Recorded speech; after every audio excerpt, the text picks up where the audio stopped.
Okay. Am I, yes, I am. There we go. We're good. We're good. We're doing this thing. Jesus Christ, you guys love asking questions about this game. That's fantastic. All right, let's do this. Q&A. There were a bunch of really great questions last time too. I think there's too many questions in this game for me to answer them all. Okay. How different is your playthrough experience to mostly walking Shadow at Water's Edge, where you were not in control but were still playing the game? You know, mostly walking is really interesting. It's a really interesting experience. So, I mean, obviously there are a lot of games for which that kind of, you know, indirect control, talking to somebody who's playing the game without actually playing the game would be a tremendously different experience, because the way that the mechanics of interacting with the game are significant to sort of the experience, not just the mechanics but the actual control, I guess. The controls are really significant to the experience. That is, I think, least the case for adventure games. That's not something that I've thought through in any particularly significant way, but it seems true to me just off the cuff. In adventure games, I feel like all of the mechanics, for the most part, are narrative. There's very little by way of timing puzzles. There's very little by way of dexterity challenges. There are sometimes puzzles like, you know, for example, the one that we just did with the like 7 layers of cylinder, where there's like futzing around with elements on the screen, and if I were to like solve that puzzle in my head, it would be very difficult to communicate over Skype with Sean like what he should do, so I kind of have to just like let him do it. But a lot of, and then mostly walking is an interesting experience, like as a layer on top of that, because it's only kind of about playing the game. Like there's a lot of time where Bill and I are just there to like help fill the empty space between things that are going on in the game. And so sometimes we're like very actively playing, and it's almost as though we were playing the game firsthand, because we're just saying like, hey Sean, try this, talk to that person, click on the dialogue options, which is like there's really no effective difference between telling somebody to do something and doing it yourself in an adventure game. But there are some other times, especially in the Nancy Drew games. The Nancy Drew games tend to have these puzzles where I kind of have to just throw out my hands and say, okay, Sean, you're gonna solve it, right? This is Sudoku. This is me and Bill spending an hour talking about random shit while Sean does a Sudoku puzzle, because what else are we gonna do? So it's interesting. I think that there are definitely moments when there's very, very little friction between the experience of playing an adventure game and like the mediated experience of playing it on mostly walking. And then there are other times when I feel like mostly walking is mostly a show that we're doing for an audience, and the game is sort of secondary to, at least in my sort of role in that, because I'm not controlling it directly. But it is interesting how Nancy Drew, I feel like the Nancy Drew games tend to have more of these really, I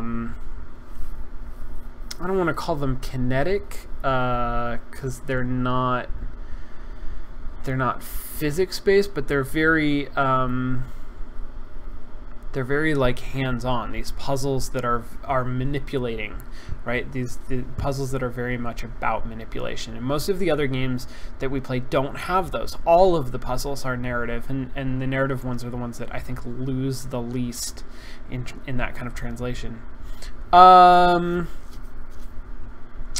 Can you talk about iterative? So a couple questions about iterative development. Can you talk about iterative development of games? It seems like Nancy Drew's series gives a unique view into that, with each successive title being an iteration, not something we get to see in most games. What significant differences do you see in the 2 Nancy Drew games you've experienced? And then, very similarly, you said at the start of the last episode you wanted to talk specifically about some of the core game differences between Thornton Hall and Shadow at the Water's Edge. Do you actually remember how terrible the UI in Shadow at the Water's Edge was to accurately do that? So I will admit, my memory of Shadow at the Water's Edge is not perfect, and on top of that, I feel like a lot of the differences that a lot of the more subtle differences in improvements to the UI are lost in the rather dramatic difference in you know, the UI that's accessible to me. Also, I guess I'll say that you know, I remember that we had an inventory, and you know, in a very similar way, we could like pick things up from the world, and we could interact with things using our inventory and all of that, blah blah blah. But because I didn't actually do it, some of the finer points of how the UI worked, in terms of like iconography or actual you know, click mechanics. I don't know if there are differences there because I didn't interact with the first one. I will say that the movement through the world feels very intuitive to me, except in a few places where I get stuck. And I want to just be able to sort of move forward. So for example, like when I go up onto the second floor, and there's like a turn on that landing where the box is, I always get stuck there, and I want to just be able to like continue down that hallway, but I have to like go onto the landing and then turn around and go left, and that's awkward. That there are a couple other places where I tend to just like get stuck when I'm trying to move, but most of the time the movement is really super intuitive. The interacting with the inventory so far has been really super intuitive. I don't know what's going to happen now that we have completely filled up our inventory bar. There's like a complexity cliff that happens because now there has to be some way to like scroll through that, or expand it, or do something, or you know, possibly it just the game is designed so that you can't have more than a certain number of items in your inventory, but that seems unlikely. What are significant differences that you see? Oh, the phone is, I feel like the phone is really solid. I don't remember it being... I remember having a lot of negative experience with the phone in Shadow at the Water's Edge, and again, so that was secondhand. Yeah, okay, so this brings up a really good point in my answer to the first question, where I said like there's very little friction in doing this kind of secondhand experience, because all of the interactions with the game are narrative, and that's totally true. But on a more granular level, actually interacting with the UI, it's a completely different experience, because I don't have to interact with the UI. I just tell Sean, at a high level, do this thing, you know, use the item on the object in the scene, and he does it. And so I don't have to be like aware or pay attention or actually go through the process of, you know, what is the user interaction to make that happen. So you know, I don't know. I don't actually know that the phone functionality is terribly different. Although I remember there were some puzzles that involved the phone in Shadow at the Water's Edge that seemed a little bit confusing, in terms of like how you interacted with that object. But in general, like the phone is like really simple. It's very clear. It's easy to use. My experience with it is extremely pleasant. A lot of that has to do with the writing for the game, which, again, like I don't remember I don't remember the whole of Shadow at the Water's Edge, but I certainly remember there being dialogue that was clunky, that was awkward. And maybe that's something that I will remember 6 months from now about this game, but certainly right now in the moment, what I'm aware of, what I'm thinking about, what I'm remembering, is the writing is snappy and funny. It's just entertaining. You know, so a lot of it is useful information, but even when it's not useful information, I feel like it's characterizing the people that I'm interacting with, and they're all like really interesting characters. They're fun to hang around. They're fun to talk to, and that is enormous. And that I don't remember getting from Shadow at the Water's Edge. I didn't. You know, I wanted to solve this mystery, and I sort of cared about the relationships between people, but I don't remember there being people that I just like wanted to keep having a conversation with. And Bess and George, I mean, maybe I'm poisoned by all of the conversations that we had where we would call them up and there wouldn't be anything to say, or you know, they were sort of frustratingly locking a piece of the puzzle but behind some dialogue or something like that. But I don't remember sitting there and laughing out loud at the conversation with Bess and George and just wanting to go through all of the dialogue options because they were enormously entertaining. And that's certainly true of this game. So I mean, overall, I'm having an extremely positive experience with this game. I really enjoy it. I'm having a lot of fun. I think a lot of that comes down to the writing, and I think that that's a testament to the interface, which I know Sergari was involved with, because it's fairly invisible, right? And that's what you want. That's a good interface. You're generally not going to notice and comment on and appreciate a good interface. It's just going to slip into the background. It's just when you have a bad interface that you sort of realize what a bad experience it is. So the interface for this game is really smooth. Cat, what the hell? Be calm. Be calm, kitten. All right. I like this theory. Harper is player 2. That explains how erratic her dialogue is and why she just disappears sometimes. Think about it. That's exactly how Nancy behaves. Good point. Good point. I can't argue with that. I feel like if I was one of these other characters, and Nancy existed in this world and behaved the way that she does when I'm controlling her, she would seem super crazy. Okay, I like this. How do you feel about the decision to reveal Harper to Clara? I'm going to continue to call her Clara, even though the game calls her Clara. I noticed you hesitated over it. Did you feel it was telegraphed enough as a significant decision? Are you satisfied with your choice? So, sure, I hesitated over it because it does feel significant, and I felt like that it was telegraphed. Well, I'll talk about the telegraphing. Here's the thing about being satisfied with the choice. I really don't feel like it was a choice, and Sergari points out and validates that. I think it's not actually a choice to reveal Harper to Clara. If you don't, you become completely blocked and can't progress in the game until you do. That doesn't surprise me at all.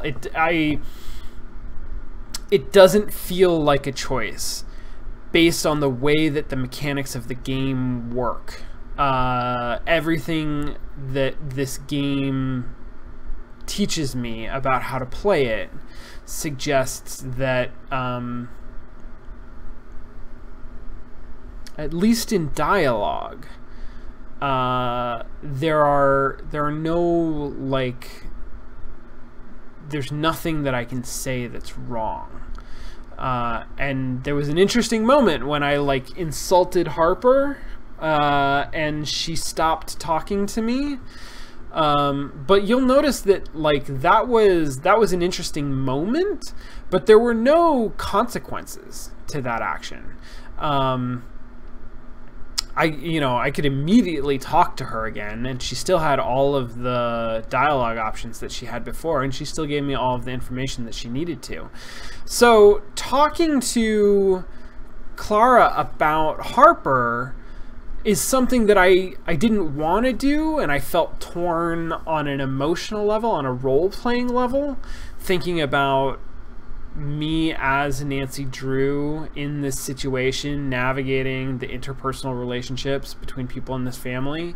Like that, it felt like oh God, do I want to open this can of worms? But as a player, I never doubted that that was something I would have to do eventually, because the game did telegraph it as a significant thing. In fact, the conversation that I had with Bess, that was all about her insisting that I do that I tell somebody about Harper being there.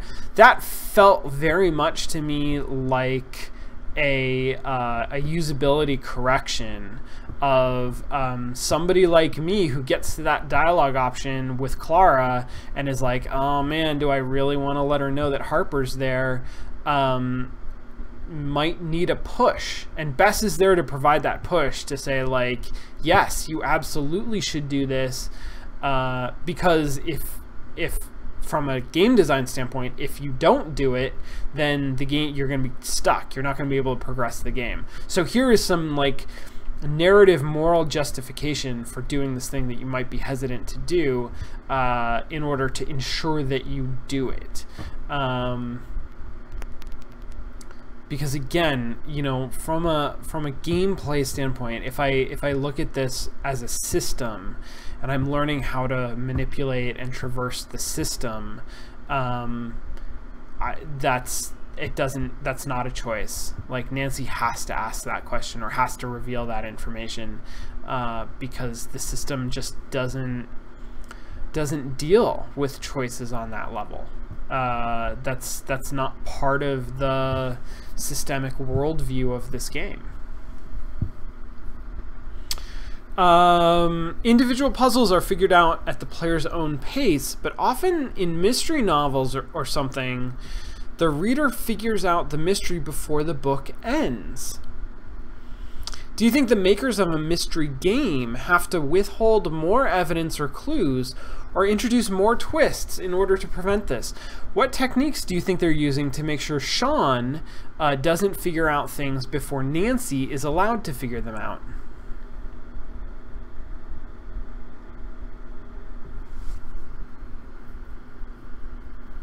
Wow, okay.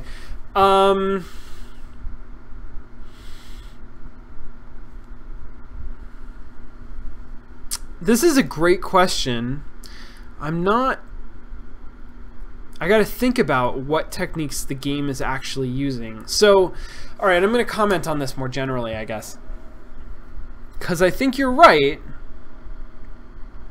But I also think that that's sort of like a qualified statement. That yes, often the reader will figure out the solution to the mystery before they get to the end of the book. But you'll note that it's very rare for somebody to stop reading a mystery novel in the middle, right?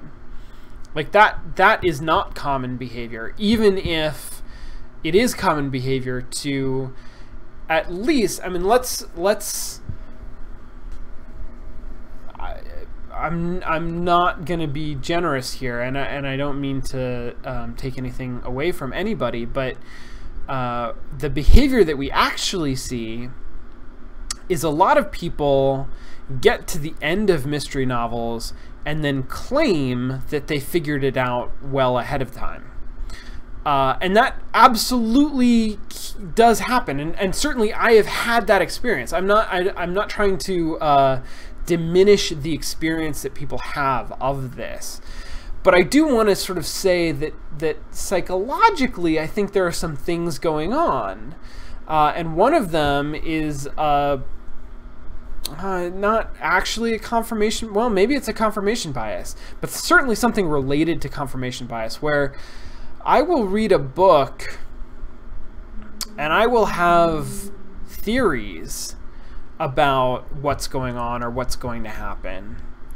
And I may have like very strong theories, or I may articulate those theories, but often I won't articulate those theories. I'll just sort of have them in my head as I'm reading. And as the book progresses, unless it gets to the end and there's like a major twist that I didn't see coming at all, and it changes everything, the experience of reading the book is a narrowing of possibilities.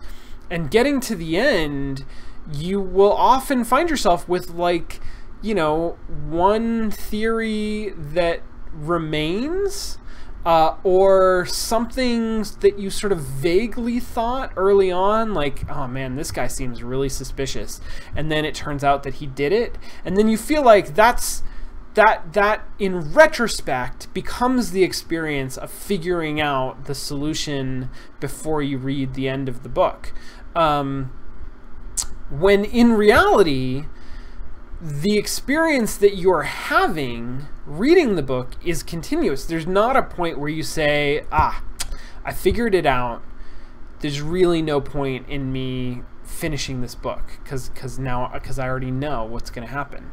I feel like that's very rare. So even if you do figure out the ending, and even if you do articulate it, which again, I think that's less common than we think it is, there's still something compelling about following the narrative all the way to its conclusion, whether that's, you know, proving yourself right, or just something about narrative resolution, that like once you start following a story or start following characters, you want to see that through. Whatever it is, I think that, you know, there's something compelling about finishing the book. And I think that that's true of, there's no reason why that shouldn't be true of a game as well. A mystery game, even if, again, you can figure out what the solution is, there's something compelling about following the story through to its end. Now, the exception to this that is perhaps significant in games, but I don't really think so. I think it's true in books as well.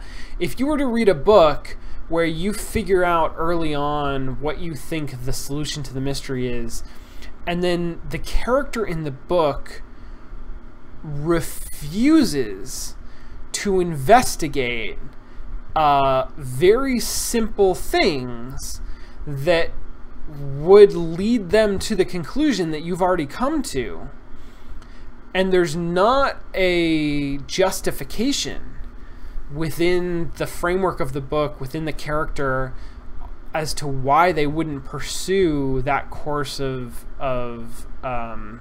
investigation, then that becomes incredibly frustrating. And it becomes perhaps even more frustrating when the game is interactive and you have ostensibly some control over the character, and you want them to say something or you want them to investigate something, and there's no way for you as a player to express that desire.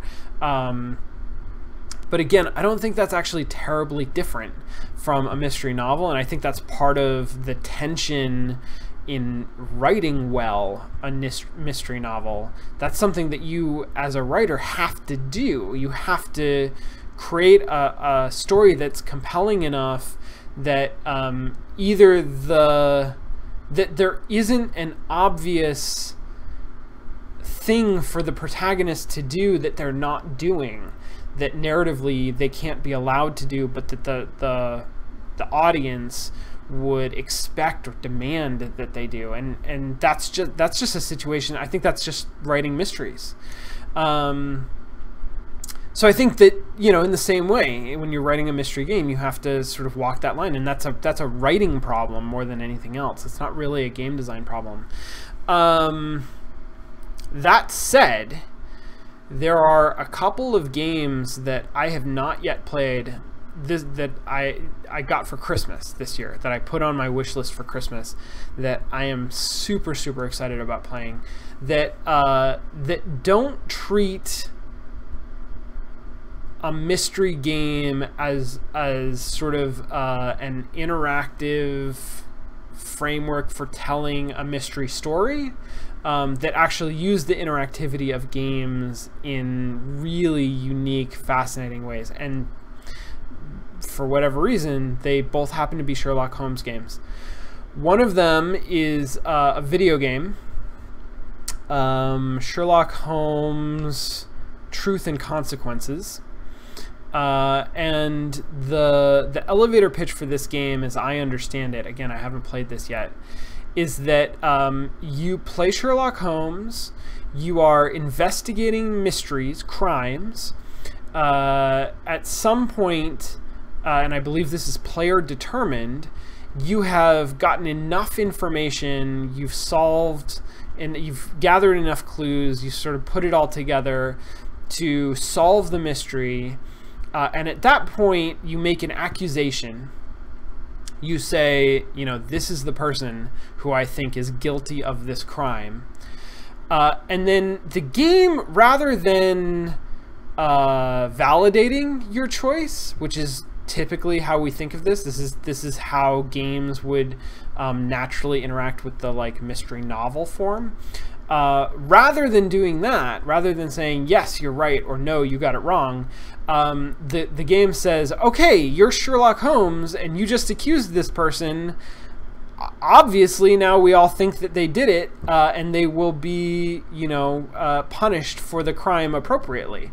And the game itself, within the context, within the framework of the game, within that magic circle, does not tell you whether you got it right or wrong. And I believe that then there are like several cases like this, and you keep going and you sort of see the consequences on characters that you've met of the accusation that you made, and there might be hints later on that you may have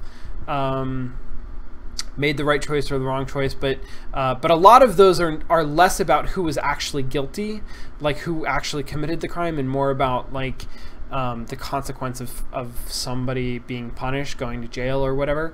I mean Crime and Punishment, not Truth and Consequences. I think they're extremely similar titles. Is there perhaps no game called Truth and Consequences? Perhaps the game is called Crime and Punishment. Anyway, it doesn't matter. It's one of those two names. It's the game that I'm talking about is I'm sure that only one of those things exists. Anyway, that's kind of the draw. And there's a canonical answer. Like there is a correct solution, and you can, you know, go on the internet, and the internet is vast. There's lots of information on it, and you can sort of find out whether you were right or wrong, or you cannot. And within the context of the game, it says, you know, don't. You don't know. You don't get special insight into that information, and that I find fascinating, right? So there's a game that that sort of simulates the idea of being a detective at a level that is more than we're used to narratively. The other game is Sherlock Holmes Consulting Detective, and this is a board game that's several years old, that I'm, you know, people talk about a lot, but I've never played, so I'm really looking forward to playing it. And the way that this works is it's 10 cases, and each case is a mystery, and once you solve the mystery, you know, there's really you're done with it. So it's a game that you can only play it 10 times, once for each of the different cases. And the way that you play it is there's kind of like a choose your own adventure style book of information that is indexed, and you sort of look it up. The game tells you what information you get at any given moment. You're given the mystery, and then you take actions, you make moves where you like go around the city and you can talk to different people and try to get information out of them, and there's no like, okay, now you're done, now you've gotten all of the information. You basically go until you think that you have enough information to solve the crime. And in fact, your goal in the game is to solve the crime in as few moves as possible. And so you go through, you count up your moves as you go, you gather all of this information, you try to determine who is the guilty party, what actually happened. You articulate that guess, and then you look up in the back of the book what actually happened. And so first there's, it's a name. You say like who you think did it, and it will say who actually did it, and so you'll find out like whether you're right or wrong. And then there is then it tells you how many moves it took for Sherlock Holmes to solve the mystery. And so you're comparing your number against that. You're saying like, so how many more moves did it take for me to solve the mystery than it took for Sherlock Holmes? And then there's like a little narrative breakdown where Sherlock Holmes explains what he did and how it led him to the solution. And you get to compare that with what you actually did and the choices that you made. And this is like, if you've ever read Sir Arthur Conan Doyle Sherlock Holmes story, this is exactly how it goes. It's Watson's account of what happened. And so it's like Sherlock Holmes going from place to place and talking to people and asking questions and the information that he gets. And Watson's like, I don't know what the fuck is going on. I mean, Sherlock Holmes is apparently solving this mystery, and I am just recording what's happening. And then you get like an explanation scene where Sherlock Holmes says, okay, well, so let's go back and through all of the shit that I did. First I did this, and it told me this thing that you as the reader of the novel, of the Sherlock Holmes story, probably didn't figure out, but now I knew that, and so I went to this other place, and this next thing that I did that was totally inexplicable to you, this is why I did it. And then eventually I got to the end of this chain of events and saw that the only possible solution was so-and-so. And so that's exactly what gets written at the end of the game of Consulting Detective, except that you are not a passive observer. You're not just following along with Watson and sort of having the luxury of sort of defining your own vague theories about what's going on and saying, okay, well, I don't trust that guy, and this seems like it's suspicious, and then we get to the end and Sherlock Holmes like goes through his whole spiel, and you're like, yeah, that makes sense. I see what he was doing. I followed him all of this way, and we got to this conclusion together, and I feel smart like Sherlock Holmes. You don't get to do that in Consulting Detective because you literally went through it all. You made your own decisions about where you wanted to go and what steps you wanted to take and which moves you were going to do, and then you like drew lines between all of the clues and came up with a solution that is probably wrong, and you did it in a much longer time frame than it took Sherlock Holmes. And so then you're reading this narrative ending, this explanation of how he solved the crime, and it's just like, fuck you, shut up. That was not at all obvious. I was there, I did this too, and you are goddamn Sherlock Holmes. Fucking bastard. Yeah, so I am super excited to play that game because I love torturing myself. Anyway, I totally digressed into completely different games, non-Nancy Drew games that are mystery games that handle mysteries in sort of like very different ways that are unique to interactive media. I think the Nancy Drew games don't do that. I think the Nancy Drew games, and this is not disparaging at all, I think that they're a very traditional, they're a conservative approach to adapting the genre of mystery novel to an interactive media.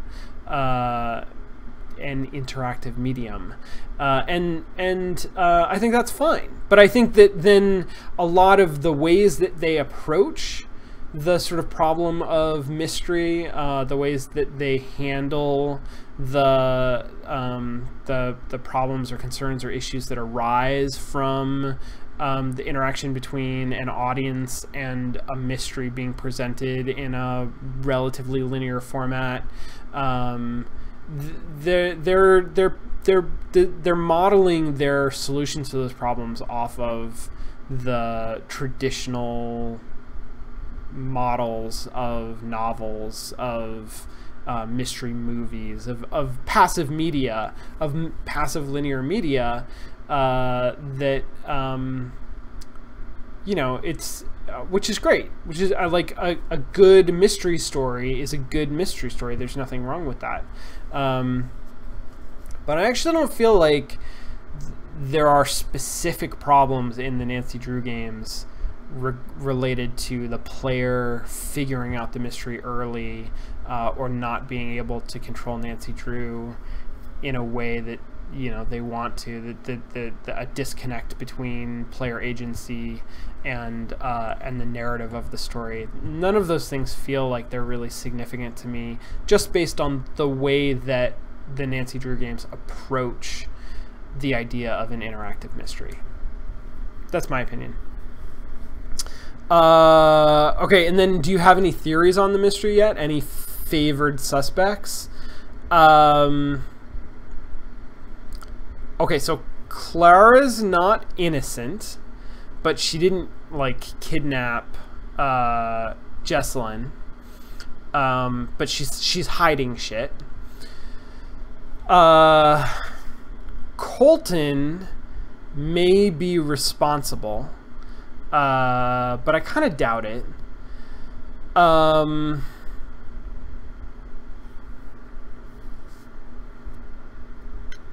I think that Jessalyn may have engineered her own disappearance, and maybe Colton is party to that, or at least has some knowledge of it. I don't know exactly why. I mean, I think that it is in some way to try to bring the family together or put their history to rest. Those seem to be like significant ideas. And I think so either somebody kidnapped Jessalyn in order to try to like make everybody work together, which doesn't really make any sense to me. And it certainly wouldn't be Colton because he's not even part of the family. My guess is that Jessalyn is either off doing something significant, or she, like, you know, had information that she needed to, that there was more to the fire than anybody knew, and she was going looking for clues, and she got like lost or trapped or something. Or more likely, she has some kind of a plan that involves her being disappeared for a little while, and I don't know what that is or why, but I think that Colton is like kind of in on it, and it has something to do with Clara and probably Clara's dad and the stuff that Clara just doesn't want to talk about. I think Jessalyn probably found out information that Clara didn't want her to know, and is using a combination of the Charlotte legend and her own disappearance, I guess, you know, the fact of her vanishing, to try to either elicit some truth or drive some kind of dynamic between her family members.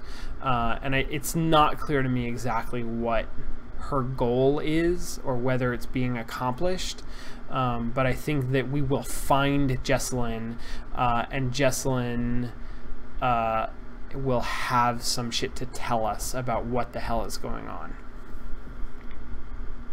Okay, last one. Do you feel like all the random puzzles that we ran into and solved throughout this game help or hinders the actual murder ghost investigation going on in the story?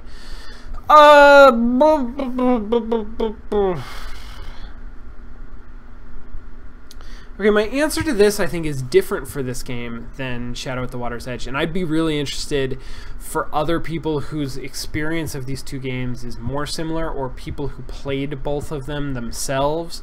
How much of this is me unconsciously reacting to the game in the context of mostly walking versus play-by-play, which are two very different contexts, especially for me as the player. Versus how much is actually different between the games. But I would say that there was a lot going on in Shadow at the Water's Edge that felt extraneous. Especially all of the Japanese logic puzzles, all of the you know, Sudoku and nonograms and whatnot. All of that stuff felt a little filler. And I would say the same thing about like the origami. The origami felt like really weird. Like, why are we folding origami in order to get an old lady to talk to us? Like, that was weird. Whereas in this game, like, it's not that there aren't like puzzles like that. There aren't like these side puzzles. It's just that I think they're better integrated into the story, and I feel like they're better paced, because there's not just like a book of Sudoku puzzles. There's a puzzle, there's a like fix the cotton gin puzzle, or there's a scavenger hunt of like find all of the portraits and write stuff down.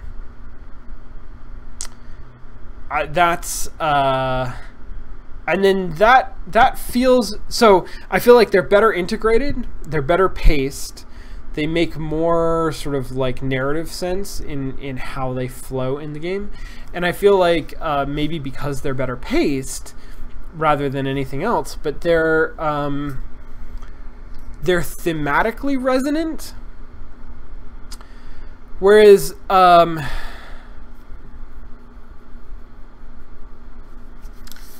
is there a difference between, you know, Sudoku and Towers of Hanoi?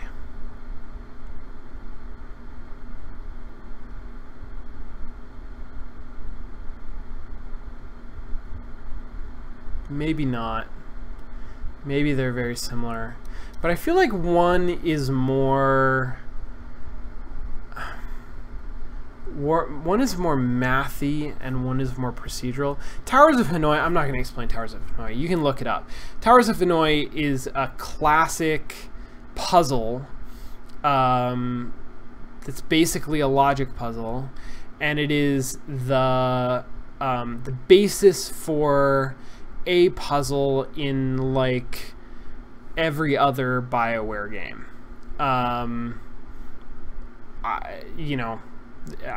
Every once in a while you run into something and you're just like, oh, it's the Towers of Hanoi.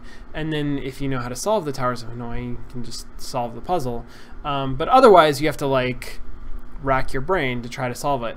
Another one is the like, you know, they just did it in Mass Effect where like every switch is a different voltage and you need to like flip some combination of switches that are going to add up to a certain number. I think of those in very much the same category as like the puzzle that I had to solve to fix the cotton gin, right? That was very much a like, not exactly spatial reasoning. But it was a reasoning puzzle, right? It was some kind of a logical reasoning puzzle. Whereas Sudoku, is less reasoning, less procedural, and more strictly logical. But maybe that's a false distinction that I'm drawing. Anyway, there's definitely something about like fixing the cotton gin that made me feel like I was solving something, and I loved the find all of the portraits scavenger hunt, because that felt extremely in keeping with what I was doing. I'm like exploring this place. I'm running through the halls looking for portraits. I'm like wiping them off and revealing information. All of that felt like extremely resonant, experientially resonant, right? Like the stuff that I'm doing as a player is in harmony with what the game is telling me that Nancy Drew is doing, and the experience that she's having is the same as the experience that I'm having. And solving that like cotton gin puzzle felt not dissimilar to that. It felt like I was assembling something, or fixing something, or doing something mechanical, or reasoning my way through some kind of a mechanical puzzle. Whereas doing Sudoku, or I mean, my biggest problem, I guess, with the origami is that it was so much. That was a puzzle that was all about the interface rather than actually about origami. Because the experience of folding origami and the experience of telling the game that I was folding origami are completely different things. And I don't necessarily feel like, you know, I could go fix a cotton gin now, but I do feel like the kind of thing that I was doing, fixing that cotton gin, was the kind of thing that Nancy is doing in, like, you know, trying to find these hidden passages and physically manipulate the house, the environment that she's in order to figure out where she's going and get into the next place. Okay. Awesome. Kyle is really excited about me playing Consulting Detective. So I'm super excited about doing that. All right, I'm gonna go probably go to bed. I spent the last 2 days just playing XCOM nonstop, so I guess there's a chance that I could do that, but I would be much better off if I just went to bed. So I'm gonna try to do that. This was great, guys. It was nice to take a couple of hours as a break from everything else that's going on in my life. I'm really super enjoying this game, really super enjoying your contributions and interactions, and what you guys have been talking about, and the questions that you've been asking. I feel like I really rambled during this Q&A, but I meant for it to be short, and it ended up going long, so I guess that's what happens when I ramble. Okay, I am planning, what is this, Wednesday? I think that I can do this next week. Oh, maybe not. I'm going on vacation Thursday and Friday of next week. I might not be able to do play-by-play on Wednesday night, but maybe I'll be able to do something. I don't know, we'll see. I'll keep you guys updated. I am looking forward to playing the rest of Nancy Drew, so that will definitely be happening at some point in the future. And then I have a plan for in February, which is basically I don't have the kind of time that I had last year, so I don't know how much extra streaming I'm going to be able to do in February, but I have, if I wrote them down anywhere, I had picked out 4 short games that I really want to play and have not played, and so that's my plan for in February, is to play a handful of really just very short games that I am deficient in not having played. But like I said on Twitter, it's possible that when XCOM 2 comes out, I will just play that for the rest of the month. I don't know. I guess we'll find out. Thanks, everybody. Have a great night.